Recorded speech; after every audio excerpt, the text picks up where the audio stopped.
Hello guys, আসসালামু আলাইকুম। দেখেন, এখনকার ভিডিওটা কিন্তু রাত 2টার দিকের ভিডিও। আজকে হঠাৎ করে রাত 2টা পর্যন্ত আমার হাজব্যান্ড 2টার সময় খিদা লেগে গেছে। ঘুম থেকে উঠে এই তো আমার জন্য রান্না বান্না করে, এদিকে থালা বাসন ময়লা হয়েছিল ওইগুলো মাঝে এদিকে রান্না করছে। ওর এত পরিমাণে খিদা লাগছে যে ও রাত্রে উঠে এদিকে ভাত রান্না করছে, বরবটি ভাজি করছে। 2টা মেয়েই কিন্তু আমার ঘুমায় আছে। আর এদিকে আমিও ঘুমাই আছি। আমাকে ঘুম থেকে টাইনে তুলে আমার জন্য ভাত বাইরে একদম রেডি। আমি খাইতে চাচ্ছি না, তবুও আমাকে জোর করে ঘুম থেকে উঠায় ভাত খাবেই, আর আমাকে তো খাওয়াবেই। তো তাই আজকে শেয়ার করলাম ভিডিওটা, যে এত রাত্রে আমার হাজব্যান্ড আমার জন্য কি করলো বন্ধুরা, আপনারা নিজ চোখে দেখেন। তো এত পরিমাণে ভালোবাসা আমি কোথায় রাখবো? আমার হাজব্যান্ডটা আমার এত পরিমাণে কেয়ার করে না, যা বলার বাহিরে। কিন্তু এই যে কেয়ারিং এখন করতেছে, এটা তো আর মাত্র 1 সপ্তাহের মধ্যেই নাই হয়ে যাবে। আর 1 সপ্তাহ পরেই তো আমি তাকে আর কাছে পাবো না। এই যে আমি রান্না করি, তরকারি কুটে দেয় আমাকে দিনের বেলা, আমার সম্পূর্ণ কাজে হেল্প করে। আর আর মাত্র কয়েকদিন পরে সে চলে যাবে বাইরে। তখন আমি একা একা কী করব?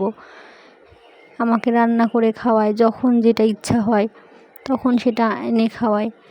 আর কয়দিন পরে যখন ও দূর প্রবাসে থাকবে, তখন তো আমি এসব দিনগুলোকে অনেক মিস করব। তো আমাকে এই দিনগুলো ও এইভাবে মনে করিয়ে দেওয়ার জন্যই হয়তো আমাকে এত কাজে সাহায্য করে, আর আমাকে এতটা ভালোবাসতেছে। তো যাই হোক, আপনারা সবাই একটু আমাকে ভালোবাসা দিবেন, পাশে থাকবেন। আপনাদের জন্য আমারও ভালোবাসা অফুরন্ত থাকবে সব সময়। আমার চ্যানেলটা সাবস্ক্রাইব করে দিবেন। আমার ভিডিওগুলো ভালো লাগলে লাইক কমেন্ট করবেন অবশ্যই।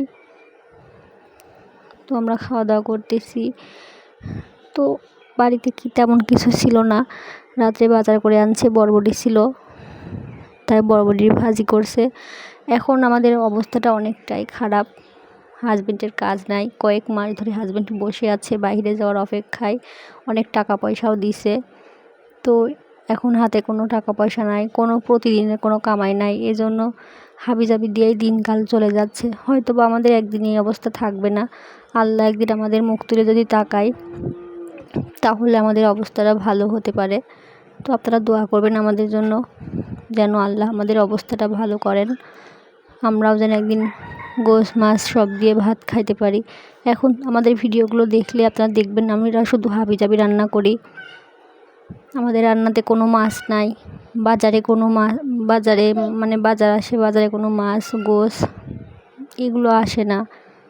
তো আপনারা আমাদের ভিডিওগুলো দেখলেই বুঝতে পারবেন আমরা এখন কেমন পরিস্থিতিতে আছি।